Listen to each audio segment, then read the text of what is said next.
Howdy y'all! Take it here and welcome to another educational adventure. Today, we're going to talk about a set of primals that we only meet as side quests, but they still have some interesting stories to tell. Who might they be? Today, we're going to talk about the warring Triad, Sephirot, Sophia, and Zurvan.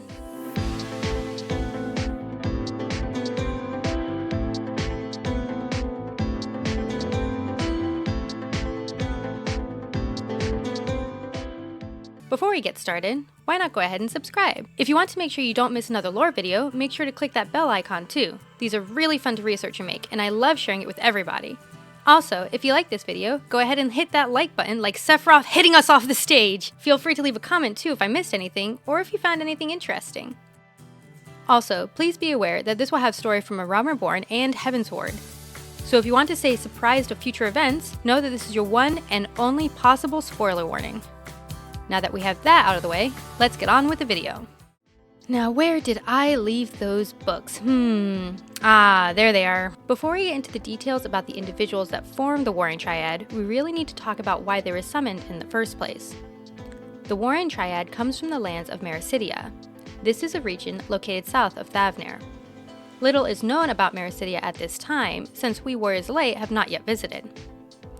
It is said that much of the land is now uninhabitable due to the invasion of the Allagan Empire. We'll cover more of that later. What we do know about Meracydia comes from its history. It was once a flourishing nation of various species. History tells that tribes of Makote originated from Meracydia and migrated to Eorzea. It is also believed that they came through Thavnair, as sesame, aloe, and hippos are all native to Meracydia. The appearance of these animals in Thavnairian culture leads scholars to believe that there was once good trade between the nations. It is said that kangaroos are also from Meracydia, but we haven't seen one out in the wild quite yet. It is said that Meracydia started at the end of the Second Astral Era. This is when man first arrived on the continent. Unlike the Ishgardians, the Meracydians left the dragons alone. Bahamut and Tiamat of the First Brood resided there. As more men came to the area, skirmishes began to break out, and they started to fight over the land. Eventually, the residents went to Bahamut for his guidance. They revered and respected him for his wisdom in such matters. Over time, a peace was formed where Bahamut oversaw disputes, and the Meracydians were happy. Fast forward to the Third Astral Era. In the final years, the Allagan Empire, led by the revived Emperor Zandi, came to conquer the continent. The first waves of attacks were unsuccessful as the different tribes united under one common goal with Bahamut as their leader. After some time, the Allagans learned more weaponry and technology, enough to take down a first brood worm. They were able to slay Bahamut in battle. Fun fact, in the final coil of Bahamut, turn 4, you fight the primal reincarnation of Bahamut. During this fight, he summons his followers, other dragons from Meracydia. Their names reflect some of the anguish that happened during the war. They have names like the Pain and Blood of Meracydia. There is also a Storm and Shadow of Meracydia. Finally, there is a stack debuff called Suffocated Will from the Rage of Bahamut. All of these show the misery endured during the fight for Meracydia.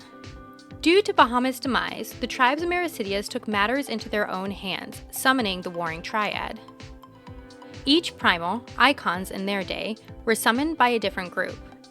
The fact that all three were summoned around the same time leads scholars to believe that the Ascians were involved in the creation of the Triad. Together, the Triad was able to fight against the Allagan invasion. Unfortunately, the Warring Triad was also known to battle with each other. Over time, and the punishment of one mage being murdered daily until a solution was found, the Allagan Empire discovered the secrets of summoning magics and were able to bind the Warring Triad. They imprisoned them in Azazla until us Warriors of Light released them and defeated them nearly 5,000 years later. The first of the Warring Triad we set free from containment is Sephirot. He is also known as the Fiend. He was summoned by a race of tree-like folk to stop the Allagan invasion. Since his primal prayer was to stop Allag forces, Sephirot was known to leave ruin in his wake and show no mercy. The Allagan armies were able to subdue and capture Sephirot, giving him the name the Fiend due to his catastrophic acts against their armies. After he was imprisoned in Azazla, the Allagans learned of Sephirot's ability to induce spontaneous growth in living organisms. They used this ability to manipulate the Aether to create their own specimens. If you remember back to the original 3 story, they did make a race called the Ixalian. The power used to create these creatures may have come from Sephirot himself. Another interesting fact, due to his containment and constant power drain, Sephirot was stuck in the form that we first meet him.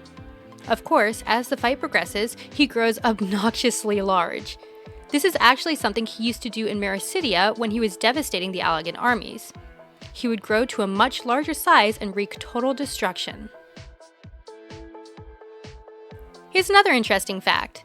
Sephirot is one of 2 Triad members with a song that has lyrics. If you listen to them, you can see how the tree-like folk who summoned him felt during the time.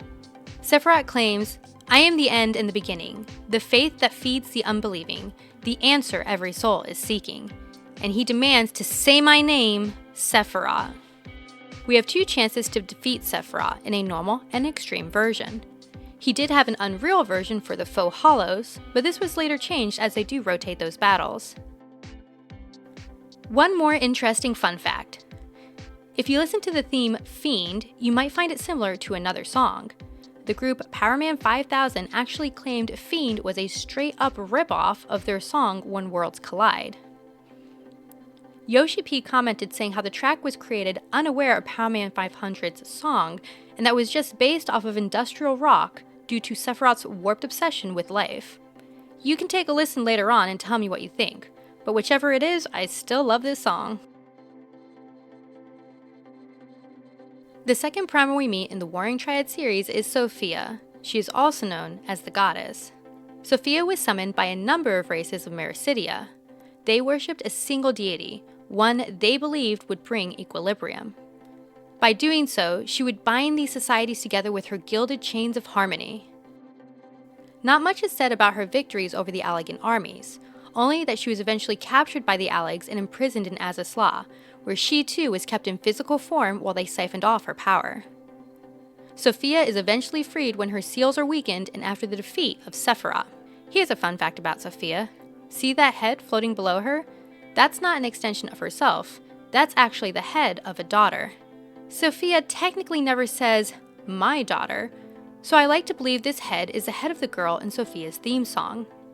The daughter that prayed to Sophia for equilibrium during the war, when she lost her father and was abused by her grieving mother. Since her prayer brought this version of Sophia to life, she is part of her goddess in bringing balance to the world. Just like Sephirot, Sophia also has a song with lyrics. Her song, Equilibrium, is probably one of my favorite songs in the entire game.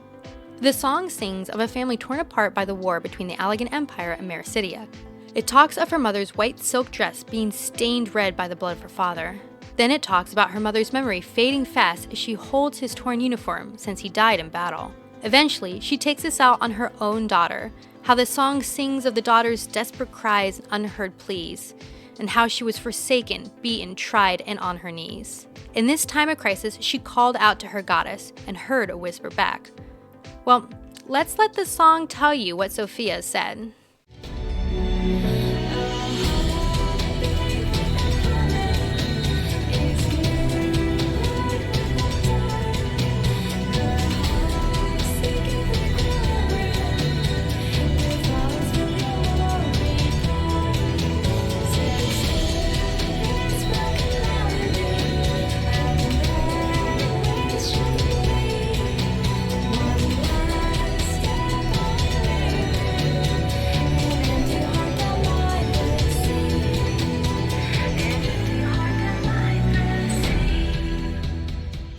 To solve the balance the goddess required, the daughter murdered her grieving mother, then took her own spark on the seashores after leaving their home empty and forgotten. Sophia found this to be an equal price for her involvement in the war, thus the name of her theme, Equilibrium. Here's a fun fact. Sophia's stage, as you guessed it, is literally a scale. In the harder version of her fight, she will bring equilibrium to her scale with meteors. You better pay attention or it could end very badly for you. Run to red? Oh Lord, yes! She's learning. I'm learning.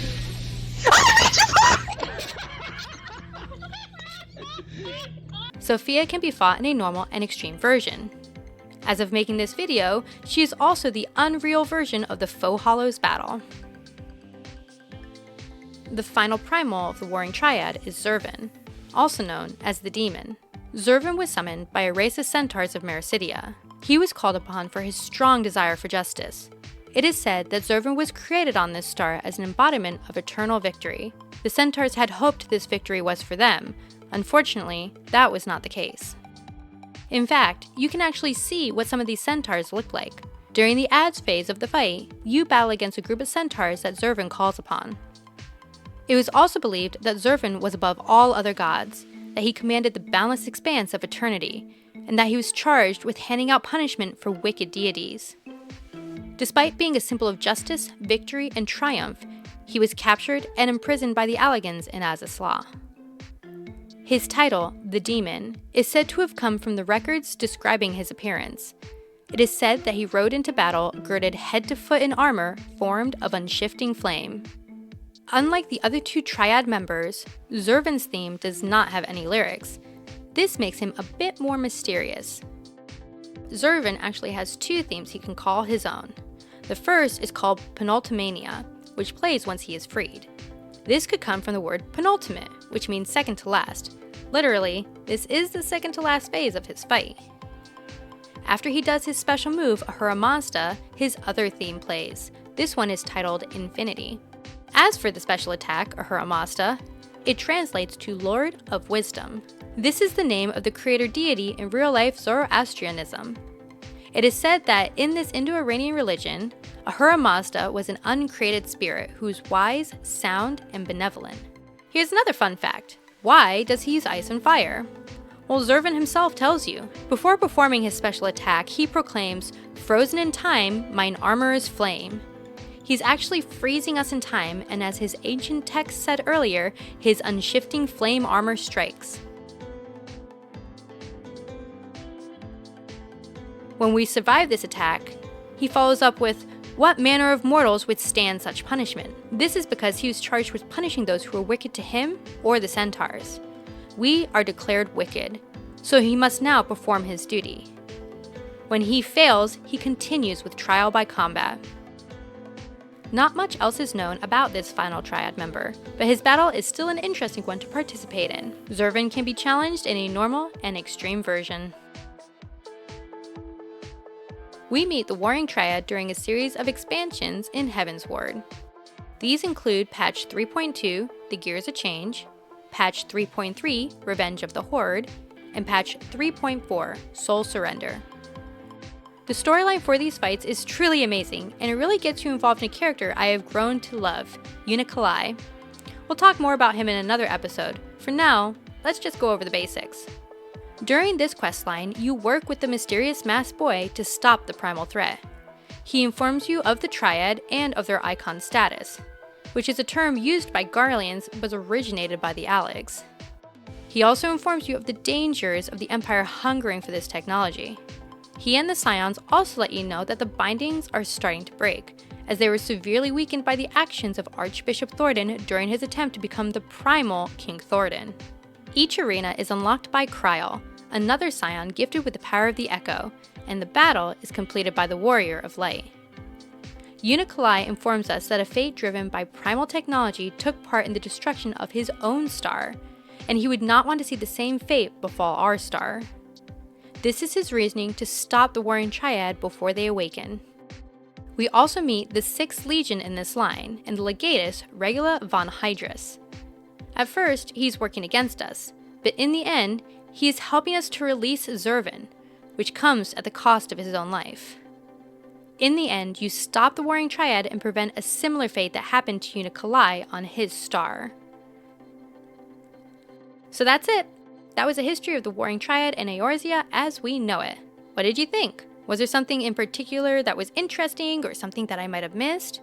Go ahead and let me know in the comments below. We'll try to go more into detail about Unikalai and his story in a possible video, but today I just wanted to focus on the big 3 primals themselves. That's all for now. Until next time, thanks for watching, adventurers. Bye-bye!